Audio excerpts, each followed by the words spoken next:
And differentiability. Okay, देखिए अभी तक मैंने पिछली बार भी आपको जब लिमिट स्टार्ट किया तो एक ग्राफ से बात की थी कि मान लेते हैं ऐसा हमने ग्राफ बना दिया और ये पॉइंट आ गया ए, ये पॉइंट है ए, ध्यान से समझना भाई।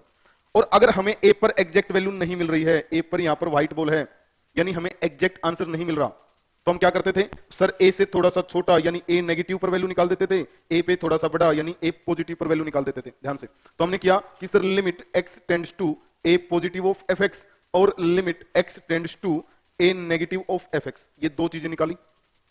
ए पर तो आंसर है ही नहीं, तो ए से पॉजिटिव ए से नेगेटिव यानी ए से लेफ्ट साइड ए से राइट साइड हमने छोटी छोटी वैल्यू निकाली, और अगर ये दोनों वैल्यू इक्वल आ जाती थी तो हम बोलते थे सर यही अपना आंसर आएगा, यानी लिमिट एग्जिस्ट करेंगी, लिमिट एग्जिस्ट करेंगी भाई। ऐसा ही बोला था कि हमने सर लिमिट एग्जिस्ट करेगी और आंसर आएगा। कॉन्टिन्यूटी के लिए भी सेम रूल चलेगा, उसमें सबसे पहले तो लिमिट एग्जिस्ट करनी चाहिए। लिमिट ही एग्जिस्ट नहीं करती इसका मतलब ग्राफ बनाई नहीं तो काहे का कॉन्टिन्यूटी। कॉन्टिन्यूटी का मतलब है लगातार जो चीजें चल रही हैं, लगातार चीजें चल रही हैं, ब्रेक ना हो कहीं बीच में, वो है कॉन्टिन्यूटी।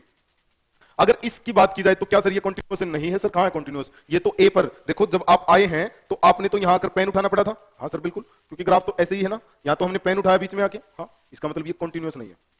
तो कॉन्टिन्यूटी के लिए क्या चेक करना है? कॉन्टिन्यूटी के लिए क्या चेक करना भाई कि एफ ऑफ ए पर भी क्या वैल्यू सेम आ रही है, जो लेफ्ट हैंड लिमिट और राइट हैंड लिमिट पे वैल्यू आ रही थी क्या वो एफ ऑफ ए पर भी आ रही है? अगर एफ ऑफ ए पर भी सेम वैल्यू आ गई, इसका मतलब ये होगा कि फंक्शन इज कंटिन्यूअस, फंक्शन लगातार है, चल रहा है, कहीं भी उसमें कोई ब्रेक नहीं है।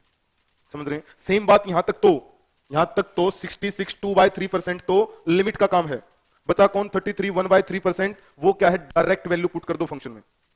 इसका मतलब तो ये हुआ सर, अगर मान लिया कल को कोई ऐसा फंक्शन आ जाए F of x x square minus 4 divide by x minus 2, और आपसे पूछ ले कि एक्स इज इक्वल टू 2 पर, x इज इक्वल टू 2 पर ये कंटिन्यूअस है या नहीं, डायरेक्ट 2 पुट करोगे तो खत्म सर क्वेश्चन, नहीं है कंटिन्यूअस। बट सर लिमिट तो एग्जिस्ट करती है, हाँ करती है। इसका मतलब जरूरी नहीं कि जिस फंक्शन की लिमिट एग्जिस्ट करती है वो फंक्शन कंटिन्यूअस भी हो, या ये जरूरी नहीं है कि जो फंक्शन कंटिन्यूअस है वो डिफरेंशिएबल भी हो, बिल्कुल भी जरूरी नहीं है। यहां पर ब्रेक आ सकता है, अलग अलग फंक्शन अलग अलग प्रॉपर्टी को फॉलो करता है। उसके लिए मैं और आपको ग्राफ की तरफ लेकर चलता हूं। गुड मॉर्निंग साक्षी जी। तो आपको मैं ग्राफ की तरफ लेकर चलता हूं। अगर बात की जाए लिमिट की, देखना इस एक ग्राफ से मैं और कुछ बातें समझाऊंगा आपको। मान लिया हम ये ग्राफ लेकर चलते हैं, ऐसा कुछ हमने ग्राफ लिया। अगर इस पॉइंट पर बात की जाए, ये पॉइंट मान लेते हैं ए, ये पॉइंट मान लेते हैं बी, और ये पॉइंट मान लेते हैं सी। ध्यान से समझना भाई, यही ए बी सी से ही लिमिट, कंटिन्यूटी, डिफरेंशिएबिलिटी सब खत्म। ओके। अब देखो ए की बात करें तो सर ए से कलर चेंज करके आते हैं, ए से थोड़ा सा छोटा यानी ए नेगेटिव पर वैल्यू निकाल लें, ए से थोड़ा सा बड़ा यानी इस पर वैल्यू निकाल लें, और दोनों अगर सेम आ जाएं, सेम आंसर आ जाए, तो इसका मतलब ये होगा at x is equal to a पर लिमिट एग्जिस्ट करती है। जब तक समझ में ना आए हाँ नहीं भरनी है। At x is equal to a पर लिमिट एग्जिस्ट करती है, हाँ सर करती है, सही है। फिर हम क्या करेंगे, फिर एफ ऑफ ए पर इस पॉइंट पर वैल्यू निकालेंगे, यानी इस पॉइंट पर वैल्यू कितनी आई? ये वैल्यू आई सर, ये वैल्यू।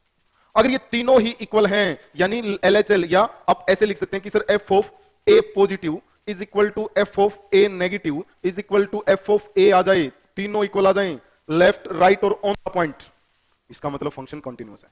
फंक्शन में कंटिन्यूटी है, वो कंटिन्यू, कहीं भी उसमें डिसकंटिन्यूटी नहीं आई है, किसी भी पॉइंट पे ब्रेक नहीं हुआ है। समझ रहे हैं? अगर ये तीनों बातें क्लियर आ जाती हैं, यहां से लिमिट एग्जिस्ट करती है, वो कंटिन्यूअस है। फिर बात आती है कि सर डिफरेंशिएबल क्या होगा या डिफरेंशिएबिलिटी क्या होगी? ध्यान से समझना। अगर डिफरेंशिएबिलिटी की अगर हम बात करें भाई, डिफरेंशिएबिलिटी, इसको मैं अलग से लेकर आता हूं। डिफरेंशिएबिलिटी का मतलब होता है स्लोप, या इसको आप बोल सकते हैं tangent. Sir slope of tangent बोल दे, हाँ एक ही बात है। टेंजेंट यानी एक ऐसी लाइन जो किसी दूसरी लाइन को टच करती हुई निकल जाए, एक ऐसी लाइन जो किसी कर्व को टच करती हुई निकल जाए, वो क्या उसका टेंजेंट है।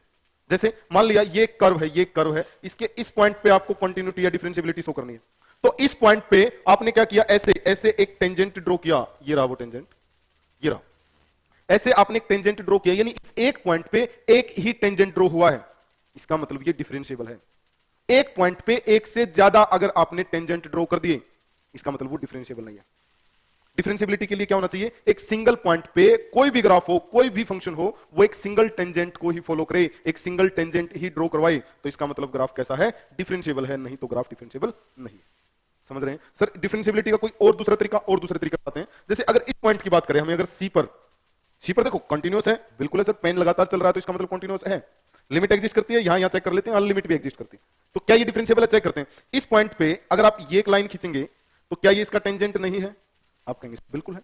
ओके सर, अगर ये एक लाइन ड्रॉ कर दें तो क्या ये इसका टेंजेंट नहीं है? बिल्कुल है। क्या सर ये इसका टेंजेंट नहीं है, या ये इसका टेंजेंट नहीं है, या ये इसका टेंजेंट नहीं है? यानी अगर कहीं पर भी आपके ग्राफ ने शार्पनेस ले ली, शार्पनेस सेम में आ गया, या कहीं भी ग्राफ में चोंच बन गई, चोंच चोंच जैसे यहां बनी है, तो उस पर क्या हो सकता है, एक से ज्यादा टेंजेंट ड्रॉ हो सकते हैं सर। और जब एक से ज्यादा टेंजेंट ड्रॉ हो जाएंगे, इसका मतलब वो डिफरेंशिएबल नहीं है, कंटिन्यूअस होते हुए भी वो डिफरेंशिएबल नहीं है। समझ रहे हैं? अगर चोंच बन गई, शार्पनेस आ गई, तो वो कंटिन्यूअस है बट डिफरेंशिएबल नहीं है। और अगर चोंच नहीं बनी तो इसका मतलब वो क्या है, डिफरेंशिएबल भी है, कंटिन्यूअस तो है। इसका मतलब अगर कोई फंक्शन अगर कंटिन्यूअस है तो जरूरी नहीं है भाई कि वो डिफरेंशिएबल भी हो सकता है डिफरेंशिएबल हो, बट जरूरी नहीं है। नेसेसरी एंड सफिशिएंट कंडीशन नहीं है कि उसको कंटिन्यूअस के साथ साथ डिफरेंशिएबल होना पड़े। बट हाँ